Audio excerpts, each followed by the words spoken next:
Não aguento mais, esse programa é chato. Ah, mas também não tem nada pra fazer, velho. Só tem esse livro aqui. A magia dos números complexos. O negócio é interessante, os números complexos, só que eu não entendo muita coisa. Às vezes eu fico pensando assim, mas... Qual que é a sua dúvida, velho? O que é um número complexo? Ah, mas eu também não sei muita coisa, velho. Pergunta pra TV? E aí, você que tá em casa sem fazer nada, quer saber o que é um número complexo? Então deixa comigo que eu vou te explicar. Mas espera, antes você precisa saber da história. Olá, bem-vindo ao século XVI. O conceito de números complexos teve um desenvolvimento gradual e ele começou a ser utilizado formalmente no século XVI, no qual estamos, em formas de resolução de equações do terceiro grau e quarto grau. Os primeiros que conseguiram dar resoluções a equações cúbicas foram Scipion, Del Ferro e Tartaglia. Esse último, depois de ter sido alvo de muitas insistências, passou para as fórmulas que tinha obtido a Girolamo Cardano, que prometeu não divulgá-las. Cardano, depois de conferir a exatidão das resoluções de Tartaglia, não honrou com sua promessa e publicou os resultados, mencionando o autor em sua obra, que tinha o nome de Ars Magna, de 1545. E foi aí que começou uma grande inimizade entre os dois. Como o professor explicou agora há pouco, o número menos 1 é o valor I, e A é a parte real da equação, e B é a parte imaginária. Então, resolvendo essa equação do segundo grau, a gente tem que o B é menos 2. Vamos substituir os valores de A, de B e de C na equação na fórmula de Bhaskara e vamos obter um valor negativo. Esse valor negativo a gente vai usar na segunda parte da fórmula de Bhaskara, aplicando vai ficar menos 2, mais ou menos raiz de 16 vezes raiz de menos 1, que seria a parte imaginária, que é igual a I, sobre 2 vezes 1. E resolvendo, terminando a fórmula, ficaria 2 mais ou menos 4i sobre 2, que x1 vai dar 2 mais 4i sobre 2, que é a mesma coisa que 2 sobre 2 mais 4i sobre 2, igual a 1 mais 2i. E x2 é igual a 2 menos 4i sobre 2, que é a mesma coisa que 2 sobre 2 menos 4i sobre 2, que é igual a 1 de 1 menos 2i. Essa parte aqui nós podemos se encaixar nesse conjunto aqui, que é o conjunto dos imaginários, que é A, que é a parte real, 1 mais 2i. 1 sendo a parte real e 2i sendo a parte imaginária. Entendi. Professor, só uma dúvida aqui. Por que escolheram a raiz de menos 1 para ser o I e não outro número? Uma dúvida. Ah, muito boa pergunta. A raiz quadrada de menos 1 intrigou vários matemáticos durante séculos. Embora parecesse não existir tal número, ele vivia reaparecendo nos cálculos. E havia indícios de que o conceito deveria fazer algum sentido, pois podia ser usado para obter resultados perfeitamente válidos, que, em si, não envolvessem tirar a raiz quadrada de um número negativo. À medida que os usos bem-sucedidos dessa quantidade impossivelmente continuaram a crescer, os matemáticos começaram a aceitá-la como um dispositivo útil de troca. Seus estados permaneceram incertos, até que se percebeu que existe uma extensão logicamente consistente do tradicional sistema dos números reais, no qual a raiz quadrada é um novo tipo de quantidade, mas que obedece a todas as leis padrão da aritmética. Ah, entendi também, professor, mas eu tenho uma dúvida. Quais são as propriedades dos números complexos? Você quer saber quais são as propriedades dos números complexos? Então vem cá que eu vou te explicar. Então, a definição de um conjugado, de um complexo, é a inversão do sinal da parte imaginária. Ou seja, a estrutura de um complexo é z igual a x mais yi, onde i é a parte imaginária e x é a parte real. Aí temos exemplos para mostrar para vocês como ficaria. O número complexo normal seria 5 mais 2i, e o seu conjugado seria 5 menos 2i. Podemos notar que só a parte imaginária que altera o sinal. No segundo exemplo, z igual a menos 3 menos 8i, que o seu conjugado ficaria menos 3 mais 8i. Note que esse sinal da parte real não muda, só o da parte imaginária. Bom, agora vamos para a propriedade 1. A soma de dois complexos conjugados é sempre um número real. Puta merda. Continua. Prossiga, continua. Bom, agora a propriedade 1. Bom, agora a propriedade 1. A soma de dois complexos conjugados é sempre um número real. Ou seja, a soma desses dois complexos ficaria x mais yi mais x menos yi, que ficaria x mais yi mais x menos yi. E cortamos as que tem as duas partes iguais com sinais invertidos, a gente corta, igual a 2x. Aí ficaria x mais x igual a 2x. A propriedade 2 é o produto de dois complexos conjugados é sempre um número positivo. O produto x mais yi vezes x menos yi igual a x quadrado menos xi menos xyi mais xyi menos yi quadrado. Aí a gente corta os iguais com sinais diferentes, ficaria x ao quadrado menos yi ao quadrado. E ficaria x ao quadrado menos y ao quadrado vezes i ao quadrado, que é igual a x ao quadrado menos y ao quadrado vezes menos 1, que é igual a x ao quadrado mais y ao quadrado, que é igual a x ao quadrado mais y ao quadrado maior ou igual a zero. A propriedade 3. O conjugado do conjugado de um complexo é o próprio complexo. Ou seja, o conjugado do conjugado de um complexo é o próprio número complexo. Ou seja, esse aqui é o número complexo, esse aqui é o conjugado do conjugado do número complexo. Ele ia inverter o sinal uma vez e ia ser o conjugado. Aí inverteu o sinal de novo e ficou o conjugado do conjugado. Então ficaria o início do número complexo. A propriedade 4. O conjugado da soma é igual à soma dos conjugados. Ou seja,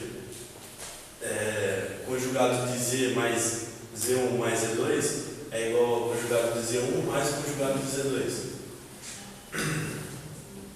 O conjugado do produto é igual ao produto dos conjugados. O conjugado de z1 vezes z2 é igual ao conjugado de z1 vezes o conjugado de z2. Bom, agora iremos aprender adição, subtração, multiplicação e divisão de números complexos. Mas primeiramente vamos aprender adição e subtração. Dados dois números complexos quaisquer z1 igual a a mais bi e z2 igual a c mais di, veja a adição e subtração entre eles. Como vocês viram agora há pouco, a é a parte real e bi é a parte imaginária. C, parte real, di, imaginária. Então, a adição ela se baseará em real somando com real e imaginário somando com imaginário. Portanto, sairá dos parênteses e ficará z1 mais z2 igual a mais c mais bi mais di.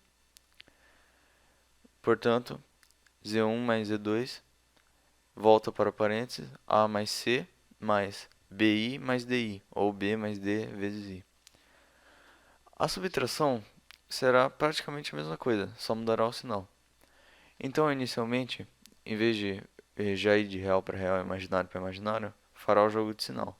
A mais bi copiará, menos com mais menos c, menos com mais menos di. Então, z1 menos z2 será a menos c mais bi menos di.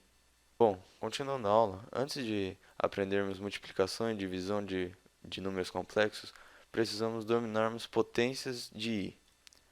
As potências de i serão fundamentais para aprender multiplicação e divisão. Começando com i elevado a zero, qualquer número elevado a zero sempre será 1. Então, i elevado a zero é igual a 1. Qualquer número elevado a 1 sempre será ali mesmo. Então, i elevado a 1 é igual a i. Aí, agora seguindo, i ao quadrado será menos 1. Por quê? Como i é igual a raiz de menos 1, ficará a raiz de menos 1 ao quadrado. Irá cortar a raiz e o 2. Sobrará menos 1.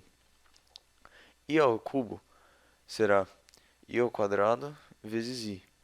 Será então menos 1 vezes i, que é a mesma coisa que menos i. E a quarta será igual a i ao quadrado vezes i ao quadrado, que será menos 1 vezes menos 1, que é igual a 1. E a quinta é igual a i à quarta vezes i, que é igual a 1 vezes i, que vai ser igual a i. Continuando elevando as potências de i, ficará anotada uma sequência de 1, i, menos 1, menos i. 1, i, menos 1, menos i. Essa sequência mostra que qualquer número elevado a i sempre seguirá essa sequência de quatro elementos. Então, quando aparecer um número i elevado a um número muito grande, basta dividir ele por 4 e o resto dele será a quantidade que i está sendo elevado.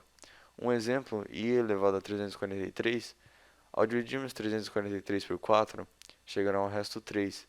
Então, i de 343 é igual a i ao cubo. I ao cubo, como vimos aqui, é igual a menos i.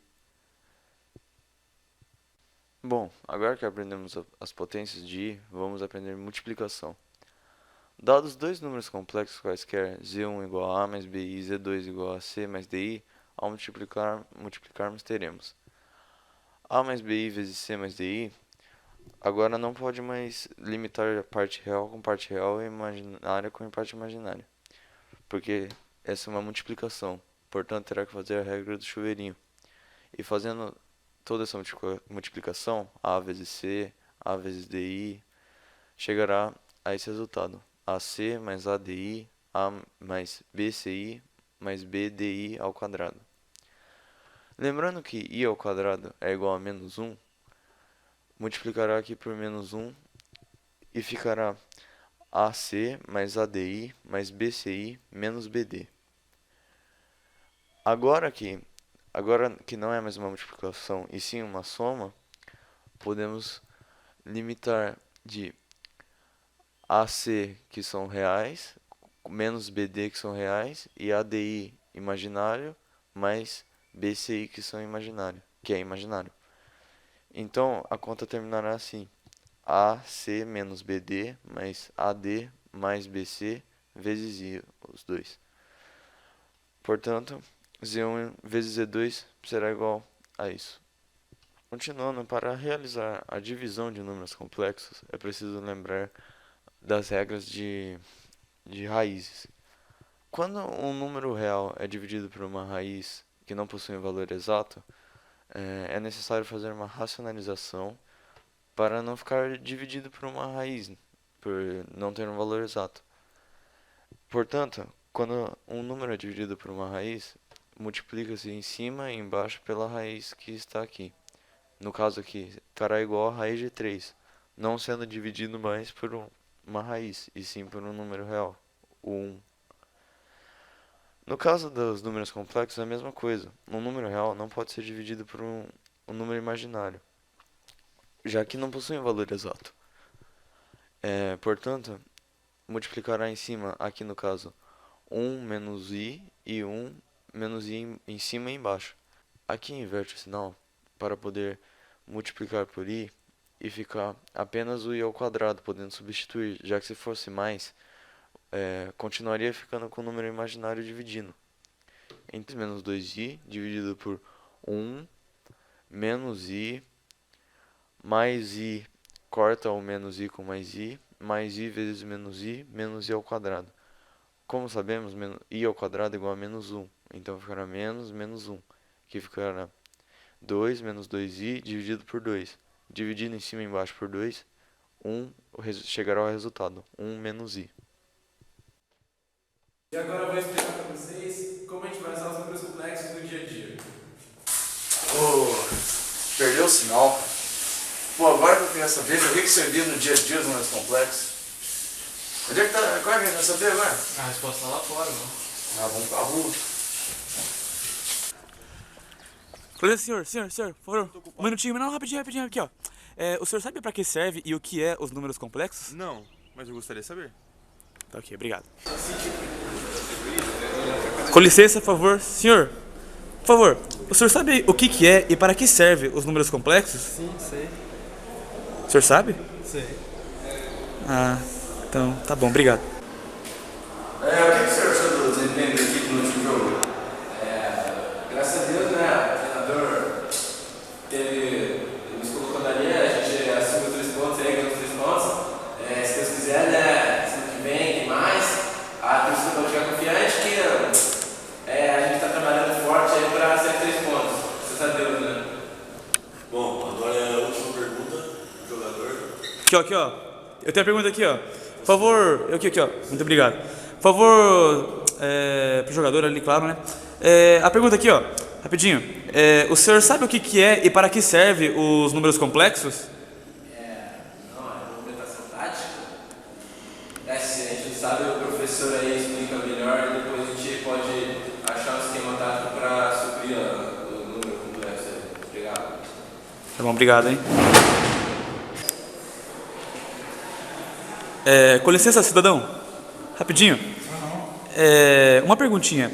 O senhor sabe o que é e para que serve os números complexos? Eu conheço inteiros, pares, primos, agora número complexo. Sei lá pra que serve essa p. Tá ok, muito obrigado. Nada. Com licença, cidadão. Por favor, o senhor sabe o que é e para que serve os números complexos? Complexo? Sei lá o que é isso. Nunca ouvi falar isso. Ah, Deve ser complexo demais na minha cabeça isso aí. Sério. tá bom, muito obrigado, hein?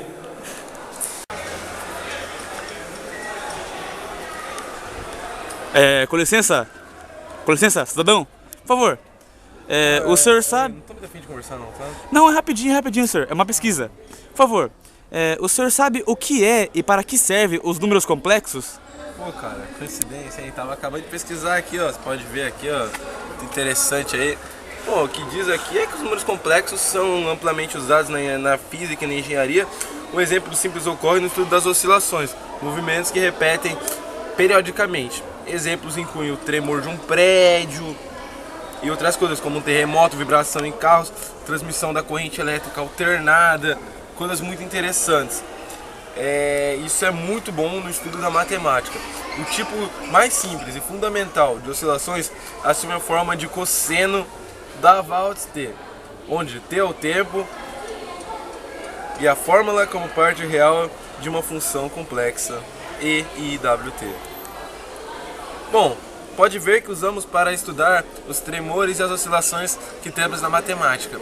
É muito interessante, mas realmente para mim, que sou um simples jogador de futebol do Sociedade Esportiva Juquiá, não me interessa. Obrigado. Muito obrigado.